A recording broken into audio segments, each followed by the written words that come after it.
Gente, paz do Senhor, nós estamos começando mais um episódio aqui do podcast Palavra Viva do Ministério Acolhendo Vida.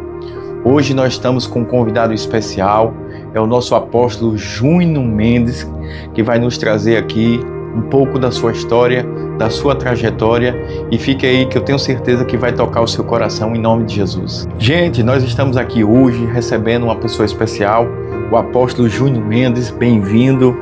É o nosso pastor presidente, um homem de Deus, e hoje nós vamos ouvir um pouco da história dele. Primeira pergunta que eu gostaria de fazer: quem é o Júnior Mendes? Onde Júnior Mendes nasceu? Quem são os pais de Júnior Mendes? Quantos anos Júnior Mendes tem? Fale um pouquinho da sua trajetória, por favor. A paz do Senhor a todos os nossos queridos irmãos. Quero agradecer aqui ao pastor Felipe, aos meninos da mídia, a todos que vão estar vendo esse podcast. E Júnior Mendes, eu sou de São Paulo, capital, tenho 47 anos, nasci em 1977. Meus pais, Terezinha e Neucivaldo, são os meus pais, e fui para a igreja com meus 25 anos, 26 anos. Ali eu comecei a trabalhar na obra do Senhor Jesus até chegar aonde eu estou hoje no apostolado. Glória a Deus. Então o Senhor não começou como apóstolo, o Senhor não veio de berço, um berço cristão, o Senhor se converteu aos 20 e poucos anos. Como foi a sua conversão? Como foi o seu chamado? Como foi que foi despertado esse chamado? Eu conheci Jesus, ou melhor, Jesus me conheceu, Jesus me resgatou de um tempo onde eu estava perdido, perdido nas festas, nas drogas, nas baladas da vida.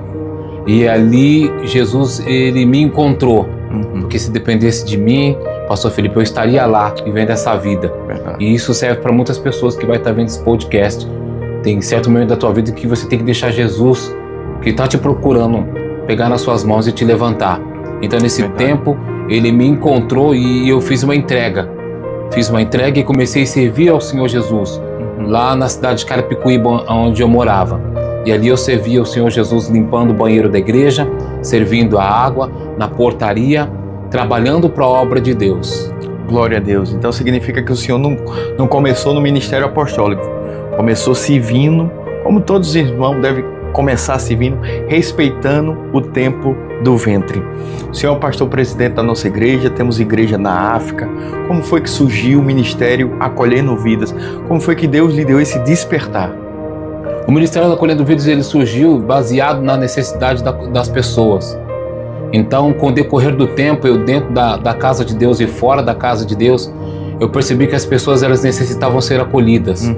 Então, debaixo de muita oração, subindo no monte, descendo, o Espírito de Deus, ele colocou esse nome no meu coração, acolhendo as vidas. Porque não basta você vir para o templo, a palavra tem que te acolher e as pessoas têm que te acolher. Porque o maior dos dons é o amor. É verdade. Então o Ministério Acolhendo Vidas, ele surgiu debaixo da necessidade de pessoas. E dentro disso, nós começamos a fazer missões pelas nações: África, Zimbábue, Malawi, Moçambique, Europa e outros países. Nós fomos fazer o trabalho missionário. Então o Ministério Acolhendo Vidas é um ministério profético, baseado dentro de missões. Glória a Deus. Como foi que o Senhor se tornou um apóstolo? Como foi que o Senhor foi chamado para o ministério apostólico? A gente sabe que a Bíblia fala de 5 ministérios. O primeiro ministério é o ministério apostólico, o segundo o profético, o terceiro evangelista, o quarto pastoral e o quinto mestre. Como foi que o Senhor falou com o Senhor, Deus falou com o Senhor para essa chamada, que é uma chamada muito importante, porque o apóstolo, ele tem uma finalidade muito importante, ele toca todos os ministérios que a Bíblia fala. O ministério apostólico, ele começou a arder no meu coração, baseado no meu apóstolo, reverendo Obi Franklin, da Nigéria. Então eu via como Deus usava o meu líder espiritual e eu me espelhei nele. E eu via como ele era dedicado à obra de Deus, eu via os milagres acontecer, eu via muitas coisas acontecer através da vida do meu líder apostólico. Então dentro disso, eu comecei a orar a Deus e eu comecei a pedir a unção apostólica sobre a minha cabeça. Então dentro disso eu passei todos os processos de dores, de calúnia, de aflição, de levante, para mim chegar aonde Deus ele me colocou dentro do ministério apostólico, mas eu estou dentro, mas eu não cheguei ainda na onde Deus ele tem para mim dentro do ministério apostólico. Amém. Então eu estou caminhando para receber uma verdadeira unção apostólica para destravar pessoas, cidades e nações. Glória a Deus. Qual foi o maior desafio até hoje no seu ministério? O que é que lhe causou mais dor no seu ministério até hoje? O meu maior desafio hoje, como líder espiritual, sendo líder de 74 igrejas, como aqui nos Estados Unidos, Zimbábue, Malawi, Moçambique e outras nações, o maior desafio que eu tenho como líder espiritual é a injustiça das pessoas, a ingratidão das pessoas, que nós levantamos para o ministério, essas pessoas são ingratas e ela nos abandona. Então esse é um ponto crucificial, não só para mim que sou um líder apostólico, mas para qualquer líder de qualquer denominação, mundialmente falando. Entendi. Então o senhor de fato tem a vocação para ser um apóstolo, porque o apóstolo ele levanta e muitas das vezes ele recebe a ingratidão, mas permanece no caminho. Glória a Deus pela sua vida, por não ter desistido, porque eu tenho certeza que muitas vidas continuam se espelhando no seu ministério. O que mais marcou a sua trajetória até aqui? Qual foi o que mais marcou? Algo que aconteceu no seu ministério, uma revelação de Deus, um chamado, uma voz de Deus, o que marcou seu ministério até aqui, até hoje? Se tratando de marcas que nós carregamos ministerialmente, Pastor Felipe, existem inúmeras marcas que eu tenho. Então, como eu tenho costumado falar na igreja, quando eu olho para o meu corpo, e eu vejo as marcas. E as marcas que eu carrego do ministério é ver pessoas que elas não conseguem entender que Jesus é o caminho, a verdade e a vida. É a única coisa que me impacta em todos os dias que eu acordo pela manhã, é saber que nós pregamos uma palavra da verdade, uma palavra transformadora, e essas pessoas não conseguem abrir a sua mente para elas receberem aquilo que o Espírito Santo de Deus, através da Bíblia, nos ensina. Então isso tem me marcado, o coração duro das pessoas. Isso tem me marcado, porque traição, calúnia, pessoas que vão, o que falam, isso para mim já não faz mais sentido. O que tem me marcado, apostolicamente falando, dentro do ministério, são os corações que eles não se aquebrantam com Jesus, que ele salva, cura e liberta. É verdade. E como o senhor falou há poucos minutos, o senhor não é apenas líder dessa igreja aqui nos Estados Unidos, tem várias igrejas sobre a sua presidência. E como é lidar com a distância? Porque eu sei que o senhor não pode estar em todos os lugares. O que é que o senhor faz para estar presente mesmo distante em todas as igrejas que o senhor lidera? A primeira coisa é confiar em Deus. É a primeira coisa.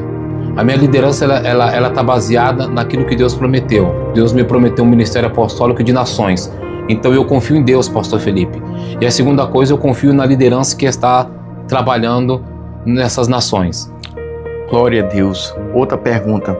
Quais são os projetos?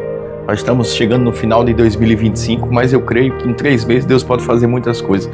Quais são os projetos que o Senhor, que Deus tem derramado no seu coração para um novo tempo, para essa igreja, para o finalzinho de 2025 e para o início de 2026? O que é que o Senhor está projetando espiritualmente para a nossa igreja?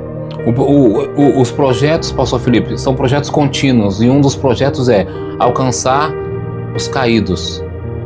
Glória a Deus. Esses são os projetos. Não existe um outro projeto dentro de um ministério, dentro de uma igreja, dentro de uma congregação, que não se alcançar os caídos. Então esse é o projeto principal. Se existe alguém que está fora, nós temos que constituir, como igreja, constituir ministérios para levantar os caídos. Glória a Deus. Então de janeiro a dezembro, de janeiro a outubro, de janeiro a setembro, o foco do ministério é acolhendo vidas. São as almas que estão perdidas. Então significa que o Senhor continua no mesmo propósito. O nome da nossa igreja é profética, acolhendo vidas. Então a missão ainda continua pelo resto das nossas vidas. Agora eu queria que o Senhor desse um conselho para as pessoas que não nasceram num berço evangélico e agora o Senhor tem chamado para o ministério, seja lá qual for, os 5 ministérios, para um chamado especial dentro da casa do Senhor, fazer a vontade de Deus. O que é que o Senhor tem a falar para essas pessoas que estão no início da sua caminhada? O que eu tenho para falar para essas pessoas eu vou falar para elas o que eu vivi. Eu obedeci, mesmo quando doeu. Então, o Evangelho, a palavra de Deus fala que o Evangelho é tomado à força. Então, os cargos, eles são alcançados conforme a sua maturidade espiritual. Verdade. Você não pode jogar um jugo em cima de uma pessoa que ela não suporta. Então, o que eu sugiro para essas pessoas, para elas aquebrantarem os corações dela e elas entenderem que existe um plano maior do que aquilo que elas estão vivendo naquele momento. Glória a Deus. E vou pegar um gancho nessa pergunta, vou fazer outra pergunta. Basicamente a gente falou de pessoas que têm um chamado, que estão começando o chamado, e o Senhor aconselhou para elas terem resistência. E o que o Senhor diria para as pessoas que acabaram de se converter, que estão nos primeiros passos? O que é que o Senhor, a mensagem que o Senhor tem para passar como um apóstolo, como um levantador de igrejas, um levantador de pessoas, como o Senhor falou? O que é que o Senhor tem para dizer para essas pessoas que foram alcançadas pelo Senhor por esses dias? Essas pessoas, elas precisam deixar dentro dela uma chama que iniciou continuar acesa. Elas precisam ter a chama do amor de Cristo ser acesa dentro dela. Independente da caminhada que elas vêm seguindo, elas têm que ter uma chama de um avivamento, uma chama de uma leitura bíblica, uma chama de oração, uma chama de vir servir no templo. Elas têm que ter uma chama, elas têm que ter o desejo, elas têm que ter o amor, elas têm que permanecer todos os dias servindo ao Senhor como se fosse o primeiro dia. Glória a Deus. Está aqui o apóstolo Júnior Mendes. Ele está dizendo, em outras palavras, que nós precisamos respeitar o tempo do ventre, assim como o Senhor fez. Porque se um menino nascer de 3 meses, vai dar problema. Deus é perfeito, então é necessário a gente respeitar o tempo da nossa convenção, o tempo do nosso chamado, o tempo da nossa história. Mais uma vez eu ressalto, ele não começou como apóstolo, ele não nasceu em berço evangélico, ele se converteu aos 20 e poucos anos, o Senhor o encontrou. Então respeite o tempo do ventre, aprenda com quem está um pouquinho na sua frente, não é melhor, é um pouco, já caminhou mais que você. E agora eu queria fazer uma pergunta muito especial. O que é que o Senhor quer deixar de legado para essa geração e a geração futura? O que é que o Senhor quer que as pessoas olhem e lembrem do Senhor? Não estou desejando sua morte, não, que o Senhor permaneça vivo por muitos e muitos anos, mas o apóstolo Júnior Mendes partiu. O que é que o Senhor quer deixar de lembrança na mente, na vida, na família, na história dessas pessoas? Qual é o legado que arde no seu coração? Qual é a história que o Senhor quer marcar aqui, através da sua vida, na vida de outras pessoas? Pastor Felipe, o legado que eu quero deixar, vamos ser bem específico aqui dentro de Nurk, ou Moçambique, onde nós temos as igrejas e outras nações. O legado que eu quero deixar é que as almas que Jesus alcançou elas venham saber que um dia elas tiveram uma liderança que amaram elas, independente do estado de vida que elas estavam. Então o legado que eu quero deixar nessa nação esse que passou por aqui, um grande homem de Deus, e deixou as marcas de Cristo dentro de nós. Glória a Deus. Nós estamos chegando ao final do nosso podcast. Queria deixar um tempinho para o Senhor, 1 minutinho para as considerações finais. Quero te agradecer desde já. Muito obrigado por estar aqui com a gente. O que é que o Senhor tem a falar? Agora é tema livre. Fique à vontade, deixa Deus te usar. Exerça o ministério apostólico, profético, evangelista, pastoral e de mestre.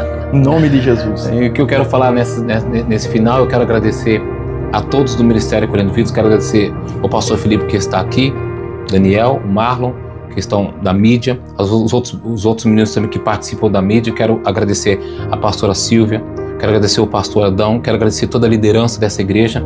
São pessoas que são dedicadas ao Ministério de Louvor, crianças, todos os departamentos. Eu só tenho uma coisa para falar para o Ministério Acolhendo Vidas e para as pessoas que trabalham aqui. Eu como líder pastoral, eu sou muito feliz pelo trabalho que eu tenho visto acontecer aqui dentro dessa igreja. Glória a Deus. Mais uma vez quero agradecer o Senhor ter compartilhado a sua história. E assim como Deus deu uma direção, um novo tempo para o apóstolo Júnior Mendes, ele começou de baixo e hoje é um servo do Senhor, sendo usado nas mãos do Senhor. Lembre-se sempre, Deus pode escrever a sua história em meio ao caos. Nós estamos finalizando mais um episódio aqui do nosso podcast Palavra Viva, do nosso Ministério Acolhendo Vidas. Curta, comente, passe essa palavra para outras pessoas e que Deus abençoe. Muito obrigado a todos vocês que ficaram até o fim. Obrigado, meu amigo. Se abençoe. Se abençoe a todos.